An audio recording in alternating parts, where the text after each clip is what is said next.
President Trump sends the National Guard to L.A. amid violent anti-ICE riots. How did the situation spin out of control, and what's next in state leaders' standoff with the Trump administration? I'm Daily Wire executive editor John Bickley with Georgia Howe. It's Monday, June 9th, and this is Morning Wire.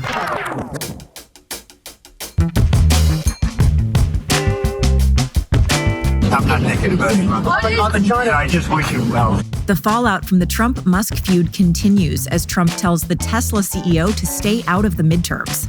And the trans sports debate reaches fever pitch after Olympian Simone Biles takes aim at a prominent women's sports advocate. The most heartbreaking part about this, for me, is the platform that she has and the amount of young girls who look up to her. Thanks for waking up with Morning Wire. Stay tuned. We have the news you need to know. Made in America means something to our country's private equity investors. When you invest $700 billion annually in American companies and 13 million workers and families they support, you're investing in the success of Main Street.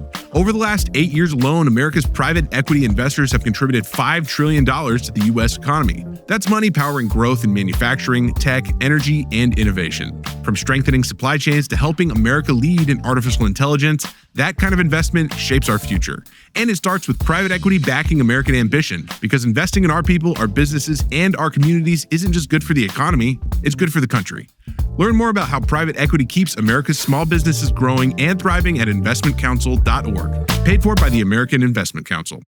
Chaos erupted over the weekend in the Los Angeles area as some anti-ICE protesters turned to violence after false claims that ICE had conducted a raid of the Home Depot in the city of Paramount. To quell the riots, President Trump mobilized the National Guard. By Sunday, things spiraled even further out of control, with hordes of protesters blocking interstates, burning cars, and injuring officers. In response, Northern Command said they were ready to send in 500 Marines to help keep the peace. But LA's Mayor Karen Bass said the troops are making things worse, and Trump is really to blame for all the chaos. What we're seeing in Los Angeles is chaos that is provoked by the administration. When you raid Home Depot and workplaces, when you tear parents and children apart, and when you run armored caravans through our streets, you cause fear and you cause panic. And deploying federalized troops is a dangerous escalation, but we need to be real about this. This is about another agenda. It's not about public safety. So I call on all Angelenos to continue expressing your right, your anger, your outrage, but to do it peacefully. Joining us now with more is Alex Michelson, veteran LA reporter and anchor on Fox 11, who's of course been on the ground there as the situation has unfolded. Alex, thanks so much for joining us. Thank you. So a lot of chaos and confusion there leading up to this mobilization on Saturday. And there have been several people detained and at least 2 officers injured as a result of some of that violence. Now, Trump responded by sending in the National Guard, as we noted. Governor Newsom insists that was not necessary. But what have you seen? Were things out of control where local law enforcement were not able to contain the situation? There's no doubt that there was times when things were out of control in this situation, and the local law enforcement didn't have a total handle on what was going on. There were moments where things went really south. I mean, and an example of that is my own colleague on Fox 11, Matthew Seedorf, and his photographer, Sam Dubin, were out reporting in Paramount, and their vehicle, their news vehicle, was destroyed. With people punching out the windows, spray painting F-ICE on it, slashing the tires, stealing stuff from their vehicle as they were out doing their job. So that's an example of criminals taking advantage of a situation and creating chaos and a situation that was unsafe for my own colleagues to be out there and report the news. Will this continue? Does it feel like there's an operation in LA in terms of protesters organizing to continue these kinds of demonstrations? Oh, I mean, there's a clear operation of protesters organizing. That's something that the U.S. attorney here, Bill Asaley, who's a Trump appointee, has been clear about, that saying that the operations aren't that unusual. What's unusual is that there's this organized opposition where people rally via social media saying ICE is carrying out an operation here. Everybody show up and try to get in the way to stop the operation. So that is happening. We also know that a lot of the state's Democratic leadership is opposed to this concept. and speak out against it consistently. And we know that the state is also not cooperating with ICE on these raids, which sometimes makes the whole situation more dangerous because ICE can't tell local law enforcement about what's happening. So they're in the dark, and you've got a situation that can quickly spiral out of control as it did this weekend. And we don't see that conflict stopping anytime soon. In fact, in a lot of ways, for both sides, there's incentive for it to intensify. Let's hope things don't get even more violent. Alex, thank you so much for coming on. Sure. Thank you very much. If you run a small business, you know there's nothing small about it. Even the smallest decisions can feel massive. That's where Shopify comes in. Shopify is the e-commerce platform behind millions of businesses around the world, from household names to brands that are just getting started. You can tackle all the important tasks all in one place, from inventory to payments to analytics and more. Even marketing becomes a breeze thanks to their built-in tools for running social media and email campaigns, helping you find new customers and keep them coming back. Plus, Shopify's global selling tools have you covered internationally in over 150 countries, and their award-winning point of sale connects your online and offline sales all in the same place. With an impressive 99.99 uptime and the highest converting checkout experience on the planet, you'll never miss another sale. That's the Shopify advantage. Get all the big stuff for your small business right with Shopify. Sign up for your $1 per month trial period and start selling today at shopify.com/morningwire. Head over to shopify.com/morningwire. Again, that's shopify.com/morningwire.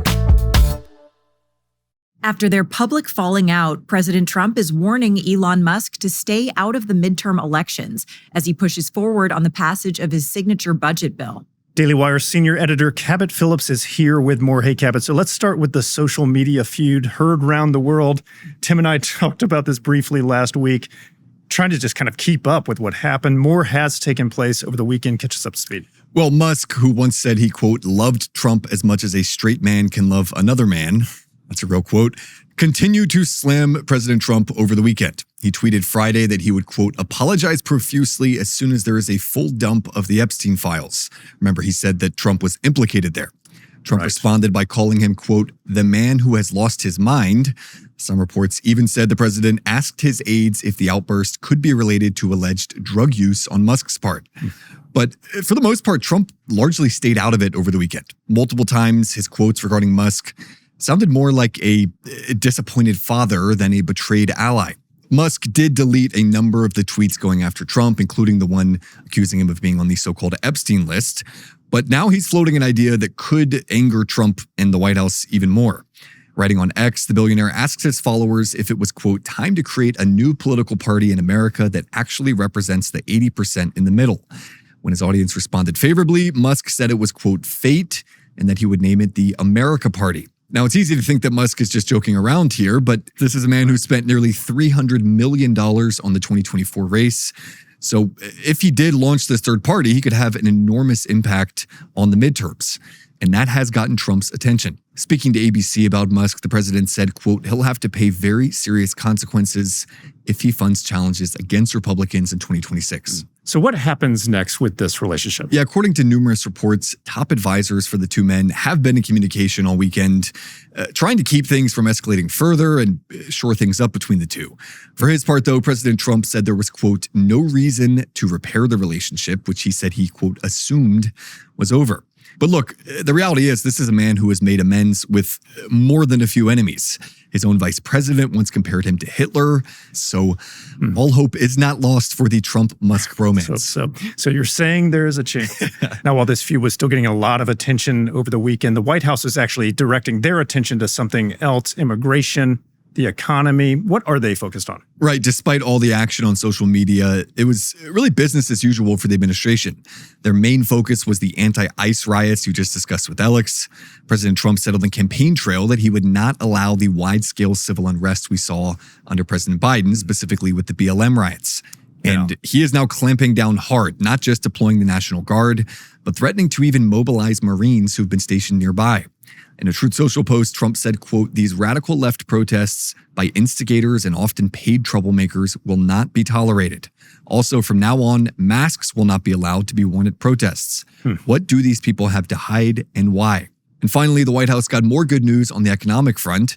as the latest labor report showed 139,000 jobs added in May. That is the third straight month we've seen gains that well exceeded expectations.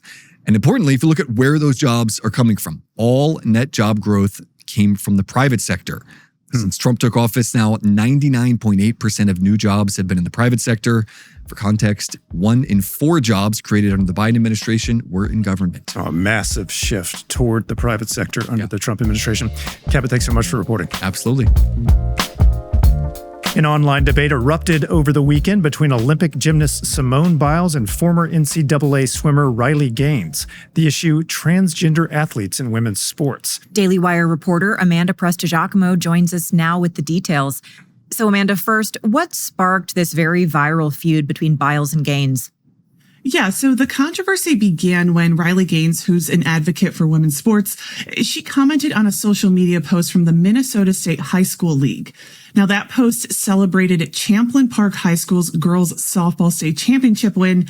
However, the team's star pitcher is a boy who identifies as a girl, and he pitched a shutout in a 6-0 victory. Now, commenting on that celebration post on X, Gaines noted that the team turned off its comments. She wrote, "To be expected when your star player is a boy." Now, Biles weighed in by calling Gaines truly sick and a sore loser, and she accused Gaines of bullying. But then, despite being known for being part of the body positivity movement, she made fun of Gaines's physique, telling Gaines to, quote, "bully someone your own size," which ironically would be a male. Now, for the record, Gaines is 5'5", which is average height for a female. Interestingly, though, some Twitter users dug up an old tweet from Biles in which she once acknowledged men's innate advantages over women. In 2017, she wrote, quote, "Good thing guys don't compete against girls or he'd take all the gold medals." Now, Gaines also noted that Biles and other gymnasts suffered under Larry Nassar, suggesting that that same system that failed them then, it's now failing female athletes by putting them in vulnerable positions, like allowing men in their locker rooms. On Saturday night, Gaines released this video response. I guess in an attempt to be inclusive and virtuous, decided to sell out all women and girls who have dreams to achieve and to succeed, and to specifically personally attack and body shame me. Now, this has clearly struck a nerve just based on how widespread the response has been, including from legacy media outlets who are now weighing in. What have we seen there? Yeah, so both women have received their share of support online. With the support for Gaines, there's this building outcry now for brands like Athleta to drop Biles as an ambassador for female athletes. Now, on the flip side of that, legacy media and a lot of left-wing pundits, they voiced their support for Biles, unsurprisingly. There were a number of op-eds, including one from USA Today, cheering her on as a hero.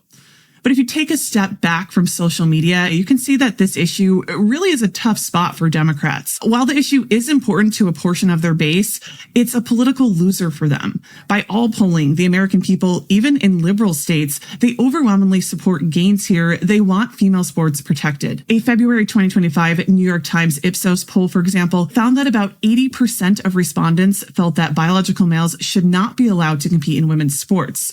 And that includes 67% of Democrats and 64% of independents. So you have to wonder if Democrats' celebrity class, if they're going to make this harder for some candidates, like, for example, Gavin Newsom, to back down from these positions, which, by the way, some Democrat strategists are reportedly begging the party to do. Right, but might be hard to communicate that pivot to celebrity activists at this point. Amanda, thanks for reporting. You're welcome. Before you go, a quick programming note. You asked for it, so we're bringing it back. Morning Wire's afternoon update show is coming back with a few slight tweaks. Look for Evening Wire in your podcast feeds on weekdays at 5 p.m. Eastern Time, starting today. Thanks for waking up with us. And if you're watching on YouTube, please like and subscribe. We'll be back later this afternoon with more news you need to know. We've all been there. The nagging pain or persistent symptom that we know probably deserves medical attention, but somehow we keep putting it off.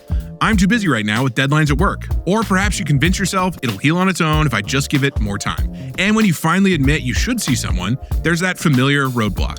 I don't know which doctor or specialist to go to. Luckily, ZocDoc is there to help. ZocDoc is a free app and website where you can search and compare high-quality, in-network doctors and click to instantly book an appointment.